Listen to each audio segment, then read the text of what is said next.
Hello বন্ধুরা, কেমন আছো সবাই? আজ 15ই আগস্ট। সবাই ভালো আছো?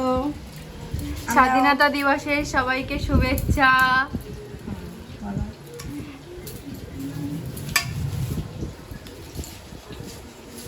আজকে আমাদের রেসিপি কি মা? এই তো দেখো, খাসির মাংস কাটা হচ্ছে, এখনো রান্না বসাইনি। আর এইদিকে দেখো পেঁপে আলু তরকারি হবে চিংড়ি মাছ দিয়ে। আর ওইদিকে মূলো শাক ভাজা হবে। দেখো মূলো শাক কাটা হচ্ছে।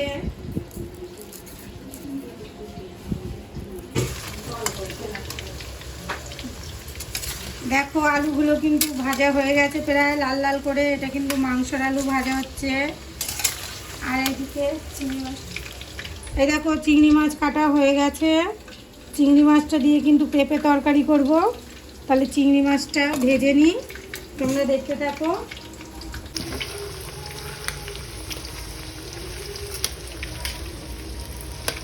আলুগুলো ভাজা হয়ে গেছে, কিন্তু আলুগুলো লাল লাল করে তুলে নিয়েছি। এবার দেখো তেজপাতা দিয়ে দিয়েছি, তেলে দিয়েছি। এবার রসুন আর পেঁয়াজটা দিয়ে যাবো।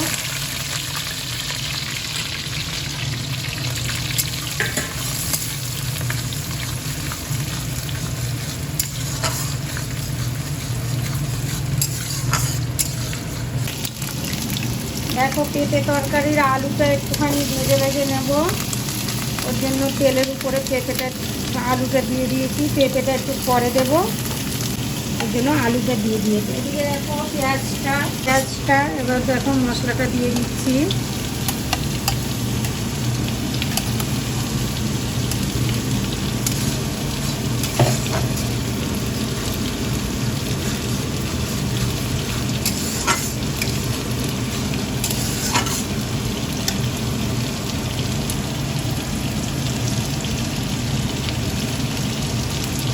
মাংসতে লবণ দিয়ে দিচ্ছি মশলার ভিতরে। মশলা কিন্তু কষা হয়ে গেছে, মাংস দিয়ে দিলাম।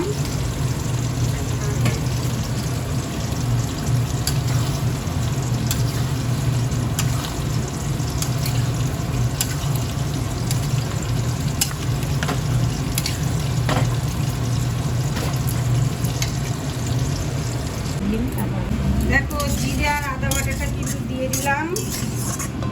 আদা জিরে বাটা, কাঁচা লঙ্কা দেবো। পেঁপে তরকারি কাঁচা লঙ্কাই দেবো, জিরে আদা বাটা দিয়ে। এদিকে এটা দেখতে পাচ্ছ মশলা দিয়ে পুরো করা হয়ে মাখায় মিশিয়ে দিয়েছি। এইবারে মাংসটা কষা হোক, তোমরা দেখতে থাকো। খাসির মাংস ব্যাপারটা কিন্তু হলুদ দিয়ে দিয়েছি, হলুদ নুন সব দিয়ে দিয়েছি। শুধু কাঁচা লঙ্কা দিলেই হয়ে যাবে। তারপরে জল ঢেলে দিই, জলটা ঢেলে দিই। হ্যাঁ,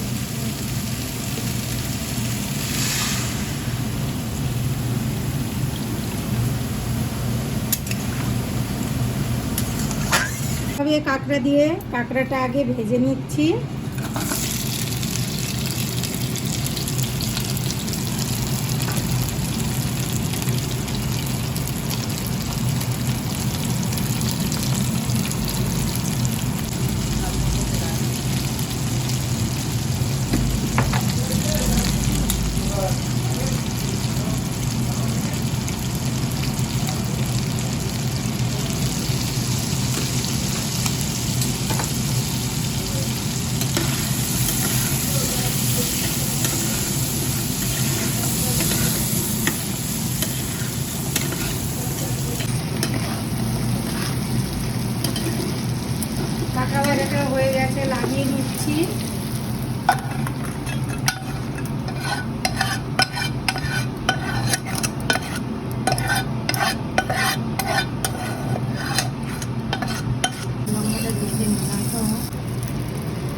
ফোড়ন দেবো, দেখো জিরে আর তেজপাতা দিয়েছি, ভাজা হয়ে গেছে, তেলের উপরে ফোড়নে দেবো বলে দেখো।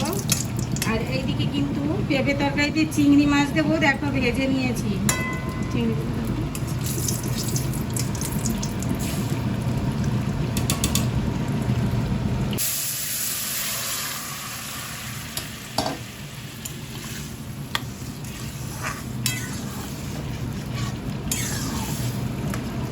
হয়ে গেছে আমাদের, জল দেব।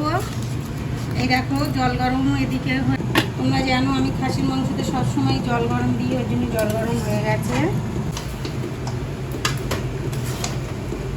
তো গাইস, আজকে স্বাধীনতা দিবস উপলক্ষে তোমাদের বাড়িতে কি কি রেসিপি হচ্ছে কমেন্টে জানাবে, স্বাধীনতা দিবসের খুশিতে।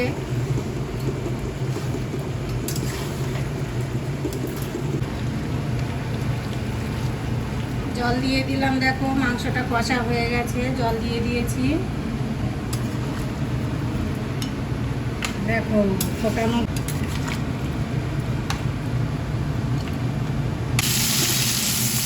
আমাদের সব কিন্তু ভাজা হয়ে গেছে। এবারে মূলো শাকটা দেবো।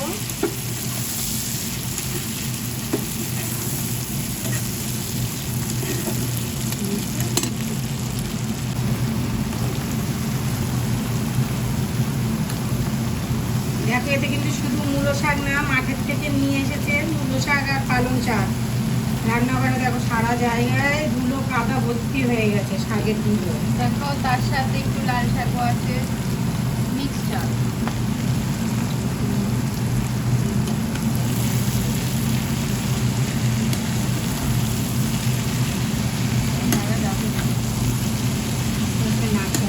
তরকারিতে কিন্তু চিংড়ি মাছটা দিয়ে দিচ্ছি,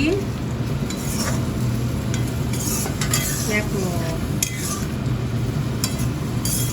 আবার অনেকেই পেঁপের তরকারি খেতে চাও না, এরকম করে রান্না করে খাবে, দেখবে পেঁপের তরকারি কিন্তু খুবই উপকার আর খুবই ভালো।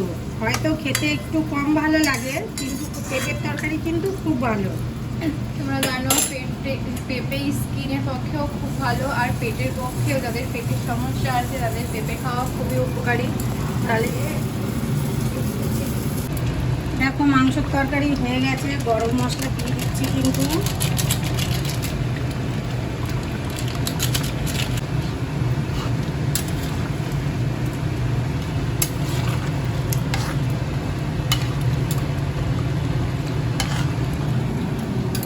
দেখো আমাদের পেঁপের তরকারি কিন্তু হয়ে গেছে, বন্ধ করে দিয়েছি।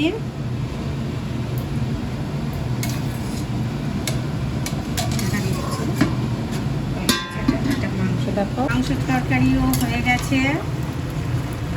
তবে আজকে 15ই আগস্ট, সবাই ভালো মন্দ খাবে, কারণ আমাদের এই দিনে দেশ স্বাধীন হয়েছিল, ওই আনন্দে সবাই খাবে।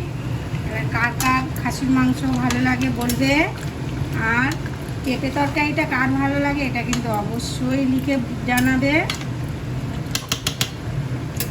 আর এই ছিলাম আগে যে কাঁকড়া দিয়ে মূলো শাক ভাজা করেছি, এই দেখো হয়ে গেছে মূলো শাক ভাজাটা। দেখো হয়ে গেছে আমাদের মূলো শাক ভাজা। তাহলে আজকের আমাদের রান্না এই অবধি, আবার দেখা হবে পরের ভিডিওতে। আর তোমরা কিন্তু অবশ্যই কমেন্টে জানাবে যে মূলো শাক ভাজা কাঁকড়া দিয়ে কার খেতে ভালো লাগে, আবার পেঁপে তরকারি। আমাদের ভিডিও এখানেই শেষ করছি গাইস, দেখা হচ্ছে আবার পরের ভিডিও। Tata, bye bye.